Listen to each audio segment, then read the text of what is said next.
پاییز 1359 بوی باروت و خون در هوای خوزستان میپیچید. در حالی که جهان تصور میکرد ایران در عرض 3 روز سقوط خواهد کرد، گروهی از جوانان دانشجو و کارگر در زیرزمین‌های نمور قم و اصفهان مشغول ساختن اولین سلاح‌های ابتدایی بودند. اینجا نه کارخانه‌ای بود، نه مهندسی خارجی، فقط چند میز کار دستساز، چکش و اراده آهنی. این داستان روایت معجزه‌ایه که جهان رو شوکه کرد. از همون چاقوهای ساده بسیج تا پهپادهایی که امروز پایگاه‌های آمریکا رو هدف میگیرن. در این مستند میخوایم قدم به قدم این مسیر پرپیچ و خم رو بررسی کنیم. از روزهای سخت تحریم تا لحظه‌ای که ایران به یکی از 5 قدرت پهپادی جهان تبدیل شد. بخش 1: سالهای مقاومت. پاییز 1360 ایران در محاصره تحریم‌های تسلیحاتی قرار داشت. ارتش صدام با سلاح‌های فرانسوی و روسی به پیش می اومد، در حالی که سربازان ایرانی حتی تفنگ به اندازه کافی نداشتند. در مساجد و زیرزمین‌های نمور معجزه آغاز شد. دانشجویان شیمی باروت رو از ترکیب کودهای کشاورزی می ساختن. مکانیک‌های خودرو لوله خمپاره انداز رو از لوله‌های آبیاری مزارع می تراشیدن و زنان روستایی در خوزستان نوار فشنگ رو با دست می دوختن. این جنگ فقر و ثروت بود و ایران با هیچ چیز جز ایمان و خلاقیت مسلح شده بود. در یک زیرزمین 20 متری در اصفهان گروهی 12 نفره مشغول ساختن اولین تیربار ایرانی بودند. اما یک مشکل اصلی وجود داشت: فنر بازگشت. چطور بدون دستگاه CNC این قطعه حیاتی رو بسازن؟ راه حل رو یک مکانیک قدیمی داد: استفاده از فنر ترمز کامیون‌های بنز. سوهانکاری دستی برای تنظیم کشش و تست با تیراندازی به دیوار گلی. فکر می‌کنید نتیجه چی شد؟ تیرباری که در هر دقیقه 600 گلوله شلیک می‌کرد، در حالی که استاندارد روسی فقط 450 گلوله بود.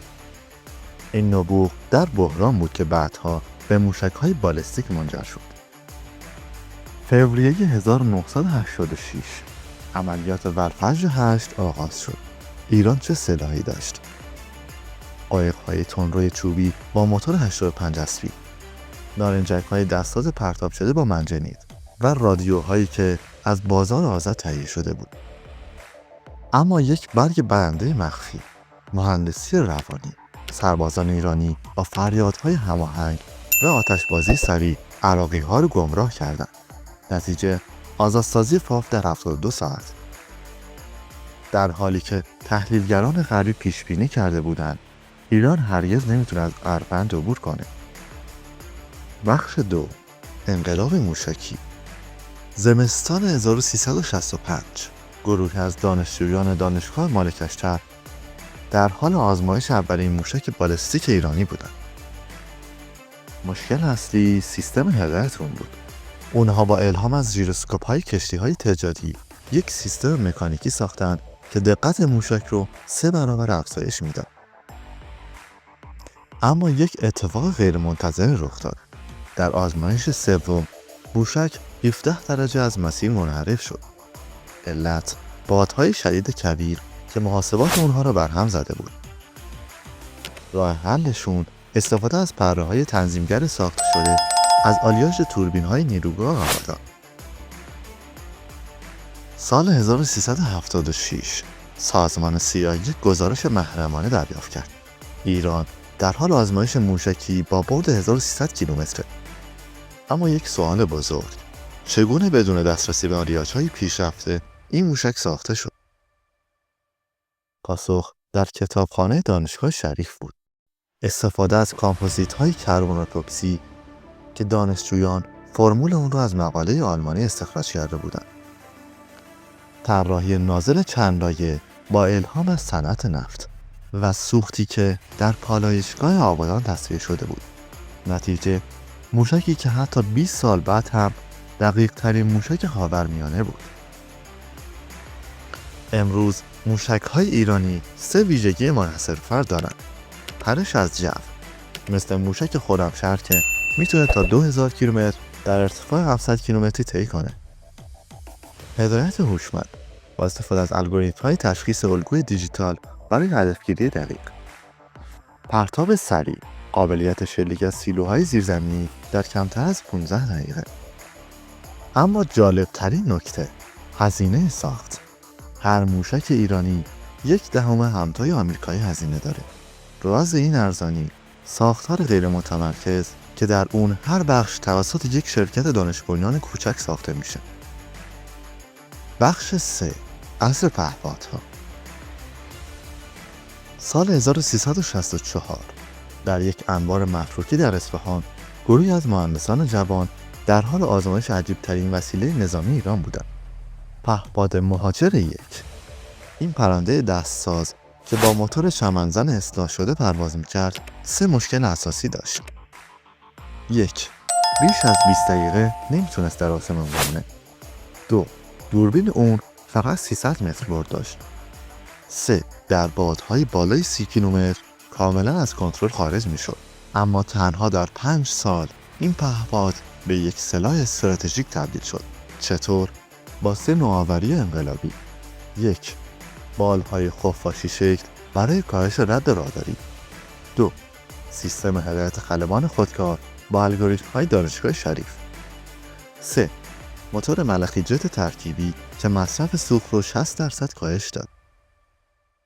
صبح 18 اکتبر 2014 سیستم‌های دفاعی اسرائیل یک شی ناشناس رو در آسمون شناسایی کردند.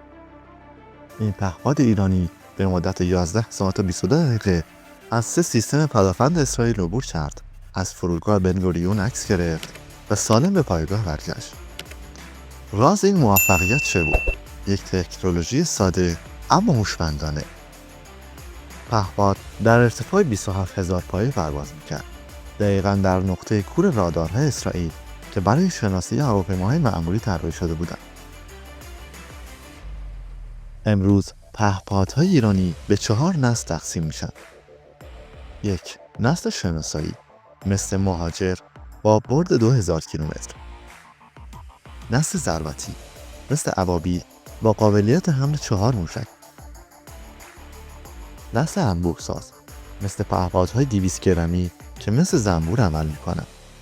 و نسل هوشمند، پهپادهای خودمختار با سیستم هوش مصنوعی. و اما شاهکار واقعی، پهپادهای زیردریایی. این پرنده ها میتونن 1 ماه در عمق دریا مخفی بمونن، با سیگنال صوتی فعال بشن و اهداف دریایی رو نابود کنن. بخش 4. آینده نظامی ایران.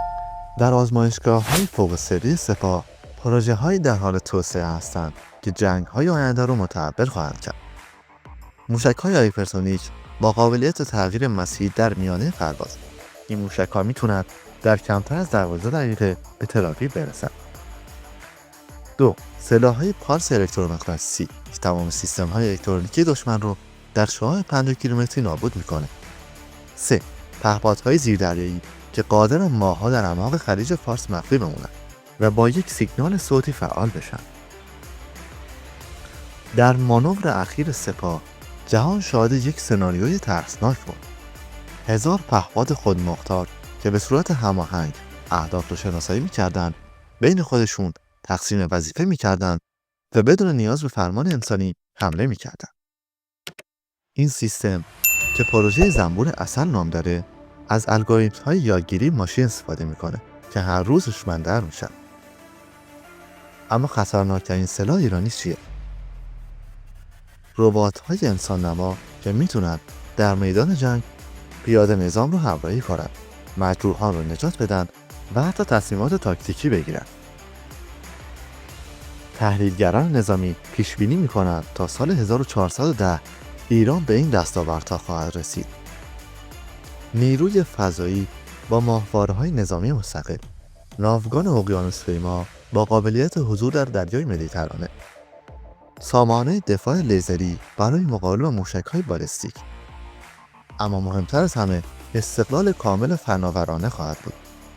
روزی که ایران بتونه 100% نیازهای دفاعی خودو بدون وابستگی به خارج تأمین کنه. این داستان فقط درباره سلاح نبود. این روایت عزم یک ملته، ملتی که با تحریم‌های ظالمانه نه تنها تسلیم نشد بلکه هر بار قوی‌تر بازگشت. امروز وقتی پهپادهای ایرانی در آسمان خاورمیانه پرواز میکنن، در واقع پژواک همون چکش زدن‌های جوانان جهادگر در کارگاه‌های زیرزمینیه. به نظر شما مهمترین درس این 40 سال چی بود؟ نظراتتون رو با ما اشتراک بذارید. و اگر میخواید در ویدیوی بعدی به تحلیل سلاح‌های سری اسرائیل بپردازیم، حتما سابسکرایب کنید.